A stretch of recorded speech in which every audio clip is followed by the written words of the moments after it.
I am fantasy author Elle Penelope, and welcome to my imaginary friends, a look behind the scenes at an author mapping the worlds in my head and making them a reality. Hello friends, today is Friday, July 19th, 2019, and this is episode 23 of my imaginary friends. I'm Leslie. So I am back home after ReaderCon last weekend, and I am still recovering, but it's still been a big week. And this week's best thing is my new release, which is an old release, but kind of still a new release. So Song of Blood and Stone, the paperback version came out on Tuesday, July 16th. And this is the expanded special edition, 45,000 words longer than the hardcover that was initially published. So that came out, and release day, I've learned that is you have to kind of just block it off on your schedule, because there's posting to do, there's replying to posts, and lots of emails going back and forth, and then just, I think emotionally, I don't know what I did all day. I don't know why that takes all day. Like, you'd think posting on social media and replying to people would not take all day, but somehow it always does. And then, like, you're kind of emotionally hyped up, and then it's over, and you're still on deadline, and you still have work to do, and it's nothing really happened. So Wednesday, my husband went to the bookstore, went to the local Barnes and Noble, and he took a picture of the book on the shelves, and I wasn't sure that it was going to be on the shelves or not. There's no guarantee that the bookstores will buy it, but it's always nice that they do. And so he bought another copy. Every time he goes to the bookstore and sees my book, he buys a copy. Kind of defeats the purpose of, but it's money cycling through the system and coming back to me eventually, or a small portion will come back to me, hopefully. And then he also sold a book. So there's a woman in the science fiction and fantasy aisle, and he was like, "Hey, you should check this out. This is really good." So she bought one, which is good. He does that a lot also. He doesn't tell them that he's my husband or anything. He just, local author with a good book. And so I appreciate that. Release day. The next day I had a reading at Charm City Spec, which is apparently Baltimore's premier speculative fiction reading series. But it was really cool. It was very nice. A few days after ReaderCon, I was very worried about my voice, and I'm still kind of like gravelly, as you can hear. But I've been drinking lots of tea with honey, and I don't normally sweeten my tea. But I've been trying to, I don't know, I thought about like gargling with salt water. I didn't actually look up anything. I should have looked up more remedies. But I was like, I'm just going to drink lots of tea with honey, and that will help. And I think it did a little bit. And also not talking a lot during the week, which I don't normally talk a lot during the week, because I work from home, and I talk to the dogs a little bit, but they don't respond. So the reading went really well, in my opinion, and I actually had it taped, and I will do, once I get the video back, I'll probably do like a bonus episode of the podcast with the actual reading on it and post it up. And then this weekend coming up, I have a bookstore event in Northern Virginia at Bard's Alley Books, and so gearing up for that. 2 days later, I go to New York, and so it's still been like keeping my energy up, even as I'm trying to rest and recuperate. All of these things just take a lot out of me, and maybe that's why it's also taking so long to recover. It's not just coming back from ReaderCon, it's coming back and then having the release. And even from behind a computer screen, I'm extroverting. I don't find it much easier to talk to people online as opposed to talking to them in person. It still drains energy. And then, the thing on Wednesday, and then gearing up for the events on Sunday, because a lot of this stuff is gearing up for it. It happens. We're coming down from it. So there's all these stages of preparation. But, I still had a great time at the things that I've done, and I expect that will continue. I am a little worried about RWA, though, because I'll be there from Tuesday to Sunday, and I don't normally go that early. A lot of people do. I don't think the conference even technically starts till Thursday. Maybe some stuff is happening Wednesday, but like the real panels are Thursday. And so I usually try to go as late as possible and leave as early as possible. But this year, I was invited to be on a panel on Wednesday at one of the events on Wednesday, so in the morning. So I had to get there Tuesday. And I will have to really be on top of marshaling my energy and staying in the room a lot. Hopefully that will mean I will actually get writing done, because that's the other thing. I haven't written in a week. Yesterday I did open up Scrivener for the first time in a week and I reread my manuscript. So working on Earth Singer Book 4. And the reason I didn't write, and I don't know if I talked about this last week, I'd hit a snag. I did talk about it. I hit a snag before I left for Boston. And when I hit a snag and then I don't write immediately, it builds up in my mind. Like, it's going to be this big, horrible, evil, difficult thing to get back into. And it's easier and easier to procrastinate and to not get back into it. And so I was like, I need to read what I've written. Because a lot of times when I fast draft, I don't read what I write. That's kind of the point. But then you forget, and especially when you hit a snag, it helps to go back. And going back is always good, because I realize, oh, this is not as bad as I thought it was. Like, in my head, my fast draft is just this horrible, like a caveman typing with, blah, blah, blah, like not even real words.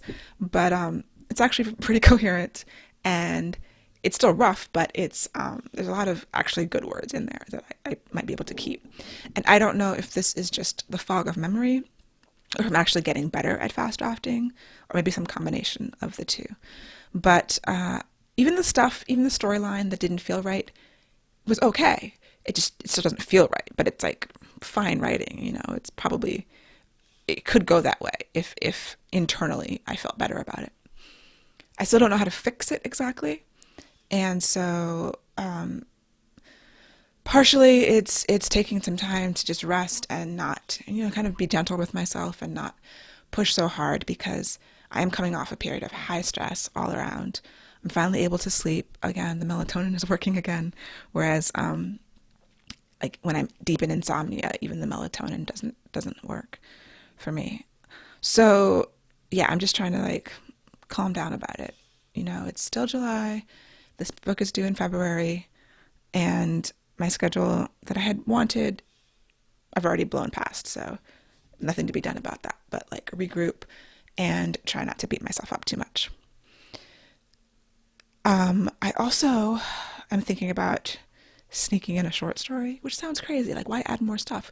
But if I add something short that I can finish in like a week or two, or just a draft, then it's complete, and it will make me happy to finish something concrete, or at least to get a draft of something concrete.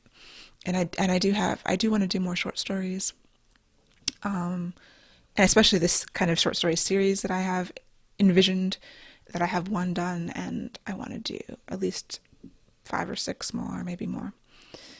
So I was brainstorming that yesterday as a way to feel like to kind of ease myself back into working, into writing.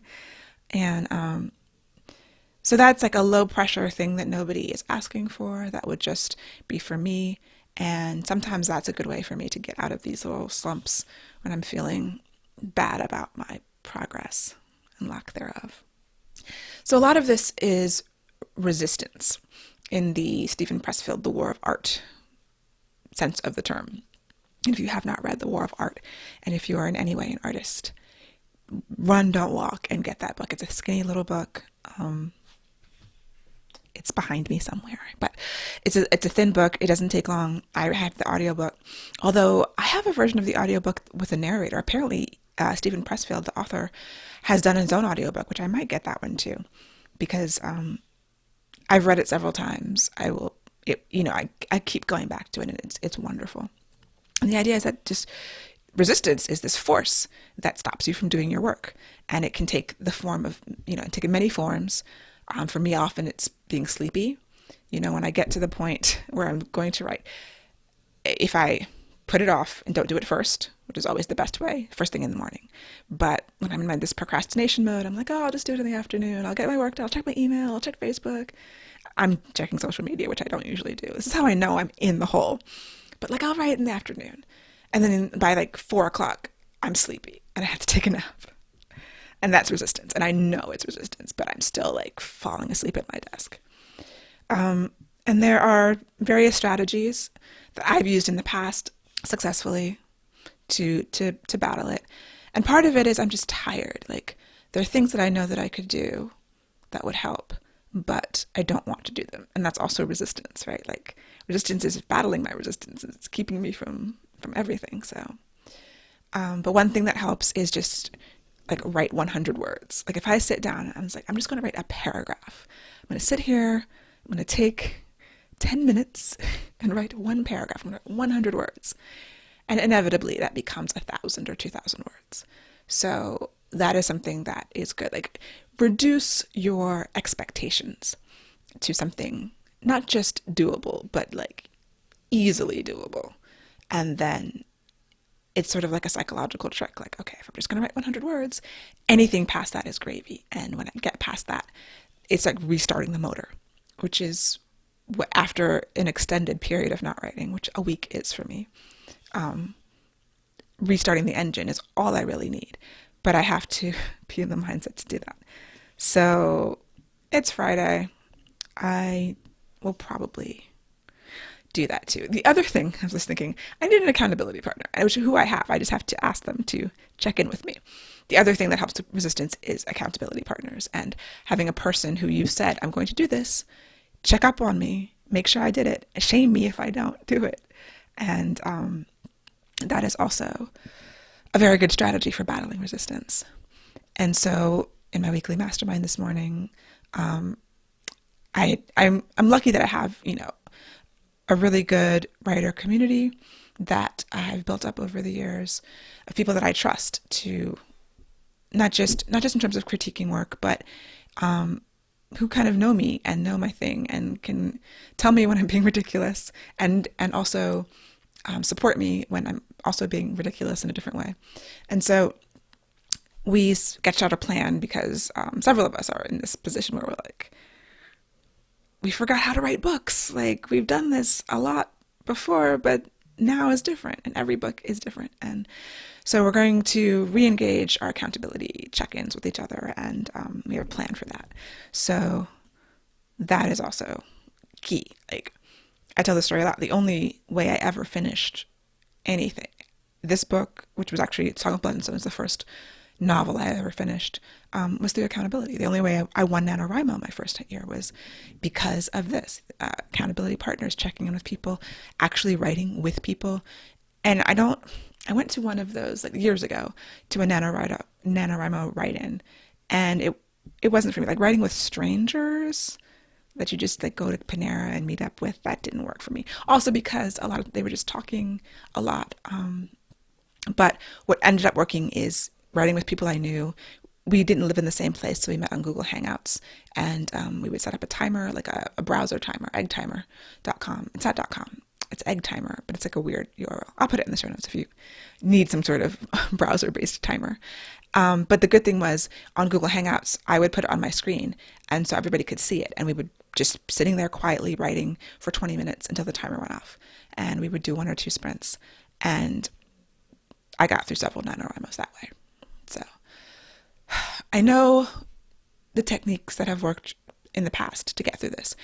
And it's not to say that it won't happen again. Like it's happened this time and it will definitely happen again. And so if you are a writer, or aspiring writer, and trying to finish your book and having problems with it, I mean, everybody goes through the same thing. And even my friend who publishes like a book a month, like it's tough. No matter how many times she's done it, she's got dozens of books out and it never goes away. So I just have to do it. It's always the hard part. The other thing that happened when I was choosing my selection for the reading that I did. So Wednesday night's Charm City Spec, the reading was like a 20-minute reading. And I had actually at ReaderCon gone to a great workshop with Claire Cooney, who writes at CSE Cooney, and Martin Cahill. And they're like, she is a audiobook narrator and an author, and he has a lot of background in improv and acting. And so it was like we did improv games, and which scares me to death. Like improv is not my comfort zone at all. But and the workshop was a way to give you techniques to prepare for readings, for author readings, the exact thing that I was doing. And I have a shorter reading this weekend at the event.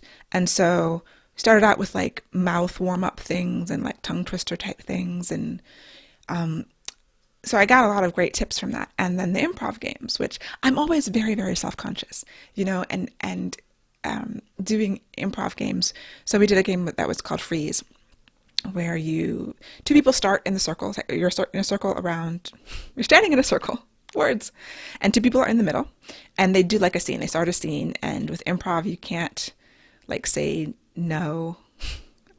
I'm not describing this well, but you have to like go with it. Like if somebody says something, then you pick up the ball and you go with it. And then one person, when they feel like it, when the spirit moves them, will say freeze and tap in and switch places and adopt the same position but change the scene.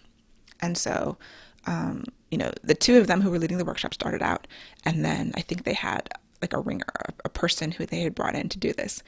And we're all sitting around, and it's like, oh, should I go in? And a couple people went in. And so I was like, well, I'm here. I'm going to go in. And I would go in, and then I would freeze. I'd be like, I hate, you're in a position. I'm thinking of what is the scene now? Like, it would always take me a long time. But I think I went in twice because some people never went in. Some of the people who were in the workshop never participated in the game. And I can understand why, because it's terrifying. But I mean, it's also like a small group of like friendly people who are all there to learn. And, I was there, I was going to do it. It was both terrifying and freeing, like I'm not quick, I don't consider myself a witty person, but, which is why that kind of thing is really scary, but also why I felt like I had to do it. Outside of the comfort zone, you never know when that will come in handy. And so I'm glad I did it. And then we did little readings, and they gave us feedback, which is super helpful. So I was reading and trying to slow down. I talk fast, if you haven't noticed by listening to me. And so really focusing on slowing down and also speaking to the back of the room, like the back row of people, and also eye contact. And so much more eye contact than I probably think I'm comfortable with, but trying to really be reading to the people and look up all the time. And so when I was choosing my selection, they also gave us notes about that. And you're trying to choose something that is going to be interesting and not necessarily the very beginning. And I think that was one of the best takeaways, because I tend to like to start at the beginning and I wanted to read from the new storyline, just in case anybody had read the book before. So I didn't start from the beginning of the new storyline. I also started from like chapter 9, which is towards the end of the first act of the new storyline. And the point I keep trying to make that I keep forgetting is that when I was reading through it to pick what I was going to read, I discovered a paragraph in which I had used the word street, I think 5 times. Not a long paragraph. And when you read your finished book and you find stuff like that, and you're like, copy editors, like I should have caught it. I feel like the copy editor should definitely have caught that. I used the same word 5 times in one paragraph. I'm completely mortified. Like, I don't even want to read any more of this book to find out what other errors and things that I missed. And those things happen. It's natural. There was another like typo or something that I had caught that had been from the self-published version to the hardcover St. Martin's Press version. No one caught it.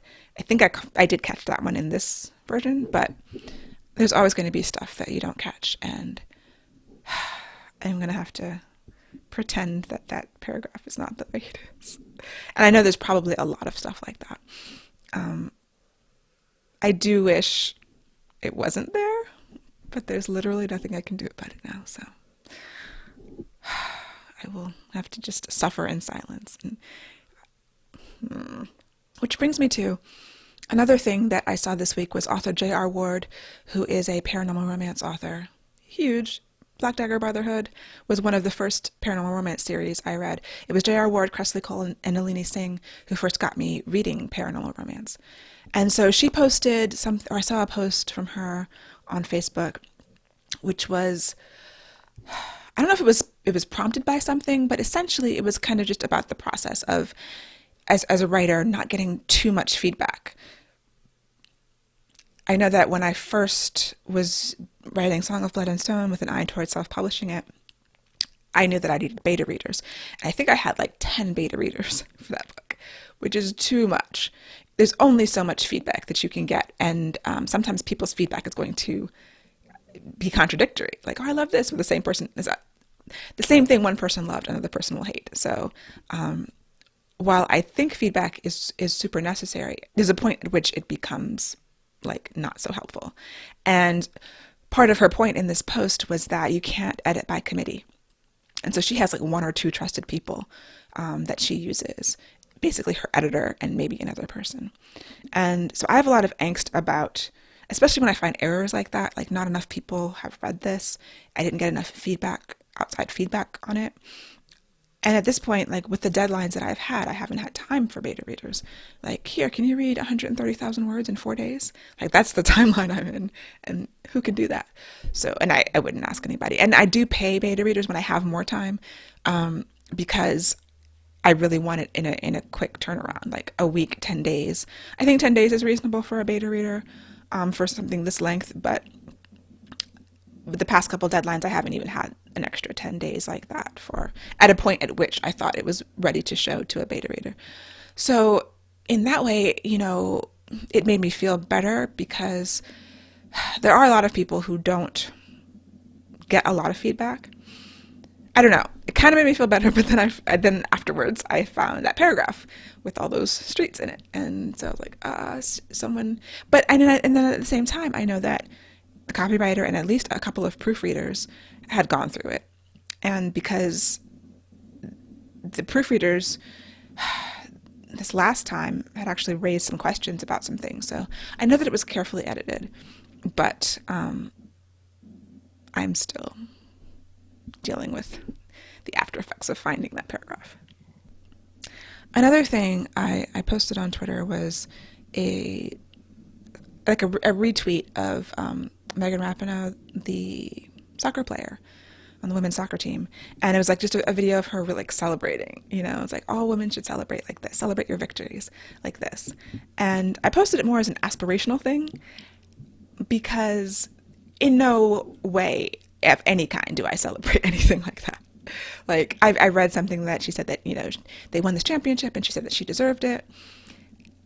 And the amount of angst I got from like the idea of deserving something is pretty epic. Like I have a hard time, and I don't know if it's because if something good happens to you and you say that I deserve it, I think we're taught, not just as women, because a lot of people think of it as a feminist issue, but I think we're taught in general that that's a very arrogant thing to say, because it seems to indicate that other people don't deserve it, or that's the connotation. You're not saying that, but by saying I deserve this contract, this award, this wonderful thing that happened that all these other people did not get because I worked really hard. Like on one hand, it's refreshing to hear someone be so clear about and promote themselves and about their value and their worth. And on the other hand, it's like, what do we deserve? Do we deserve things? Like, so if I had worked just as hard and not gotten it, that award or that publishing contract or whatever, that I didn't deserve it, like it's a slippery slope. And I do recognize that when good things happen, you should celebrate them, and you should live in that joy and happiness and honor the work that you've done and your talent and your effort. But at the same time, it's not like all of these other people working hard who don't get the same things don't deserve it. And I haven't made peace with that yet. Like, to say that I deserve to be here, like, I think maybe it's just a constant battle. It's going to be a struggle of imposter syndrome on one hand that we all go through, and what's the opposite of that? Deserving syndrome. Like there was an incident at ReaderCon where I was sitting. I did the autographing, and the autographs take place in the main hallway, and so the bookstore had closed, so there weren't a lot of people. You couldn't buy the book, so there wasn't a lot of autographs to be done. But so this white guy, wandered over to my table, and I had my bookmarks out, and I had the old bookmark with the old cover and the new cover, and the new bookmark has the quote from Time magazine, which is on the actual cover of the book, which says "A Masterclass in Fantasy World Building, Time magazine." And so he picked up the bookmark, and he asked me something else before, and I was like, okay, it was a little bit patronizing. It's a lot patronizing. But he kind of acknowledged that he was being patronizing, so I wasn't sure. Like, that's an interesting technique, right? So anyway, at one point he picks up the bookmark and he was like, oh, is this really Time Magazine? Is this a real quote? I was like, but I put a fake quote from Time Magazine? Like, it's real. Yes, that's what they said. And, which is what I told him. But I was thinking, like, wow. Oddly enough, I mean, it was my same reaction when I saw the quote. So Sang of Blood and Stone showed up in a list of the top 10 fantasy books of 2018. And I found out about it through, I think, awario.com, which is the service that sends you mentions of, I've got alerts set, basically. And I was like, my reaction was this, is this the real Time Magazine? And so on the one hand, yeah, like, it was my reaction too. But on the other hand, you don't have to tell me that. Like, I don't, the implication is that, who are you? I don't know who you are. This can't be real. It wasn't like, oh, wow, oh my gosh, it was like, did you lie about this? And I'm not a confrontational person. Like, I'm not, although I get more confrontational in my old age. And maybe in 5 years, if this had happened in 5 years from now, I would have totally shed, all shyness. But that's not how it is right now. And I don't have access to that sort of anger in terms of being able to access it in the moment. After the fact, it's like, what just happened to me? But yeah, so my point was, imposter syndrome happens, and not just internally. There's going to be external factors where people are like, who are you? I never heard of you. Do you deserve to be here? Which was the thing that I got from that exchange with this person. And to the point where he asked me what publishing house that I was with, and I was like, St. Martin's Press. And he acted like he had never heard of St. Martin's Press.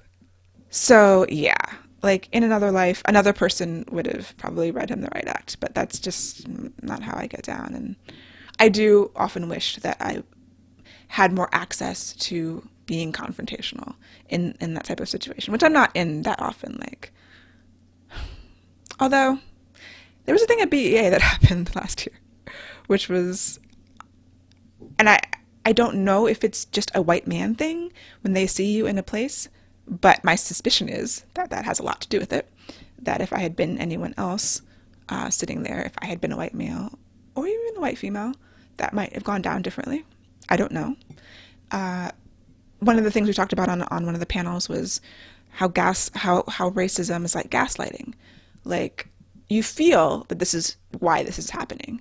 It's like, is it bad service or is it racism? Are we sitting next to the kitchen because we're black or just because this is the only table they had available? Like, that happens a lot. And I do try to think the best of people. I don't want to go through the world constantly feeling victimized. And I don't, like, yes, racism is obviously real. I've experienced it a lot, and I know that, and it has affected me a lot, but I still do try to approach things thinking the best of people. But I'm not an idiot, like, and I do consider myself an intuitive person. And so, yeah, I do wish that I felt more comfortable being confrontational.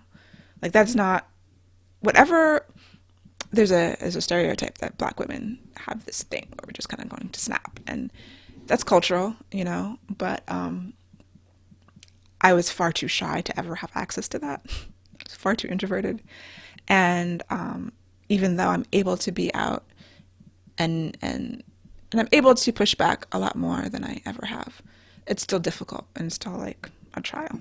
So saying that I deserve this, like, thinking back, like, you always think of things to say after you're out of the situation. Like, there's a lot of things that I could have said to that person to prove that I deserve to be here. Not that I needed to prove anything, but just to be like, you want to compare, you want to compare notes? We can compare, I have a 4-book deal with a Big 5 press, and they came to me, I deserve to be here. I'm not saying that anybody else doesn't, but if you're going to come up here and question my credentials, feel free, but, like, I do deserve to be here. And even when imposter syndrome rears its head,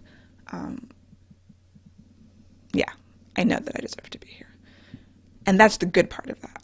And maybe, arrogance is needed in certain situations. And maybe what we have been taught is arrogance is not. My mom had a thing she used to say when she was younger. I'm not conceited, I'm convinced. She has a totally different personality than I do. And it's still a struggle for me to feel that way. But at the end of the day, I know that I am a good writer. Whether the books sell or not, whether I get another contract or not, in my heart, I know that I am. And expressing that, if that is arrogance, then maybe we need to be more arrogant.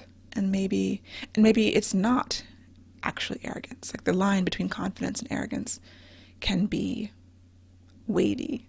But so that's my hope for myself, is that I'm able to be more arrogant in a good way. So I think that is my charge, to continue putting myself out there and hopefully become a person who can push back a little bit more. And it's hard to say, it's hard to admit that in a situation like that, like I would love to envision myself as this warrior princess who's going to just go around like cracking heads at people who are condescending towards me. But that's not where I'm at yet. So if that is your journey too, you're not alone, and we will just work on it and continue growing. It's a journey, right? Yeah. The journey to who you want to be is lifelong. So that's all for me for this week. I have to go back, I guess. I have to write. I'm going to write 100 words today, and we'll see if it blossoms into 1,000 or more. But the trick is to focus on the 100 and not to expect anything else. Have a wonderful week, and until next time, happy reading. For episode show notes and to learn more about me and my books, go to lpenelope.com. Subscribe to My Imaginary Friends wherever you get your podcasts, and check out the video episodes on YouTube. Please leave a rating and review to help support the show.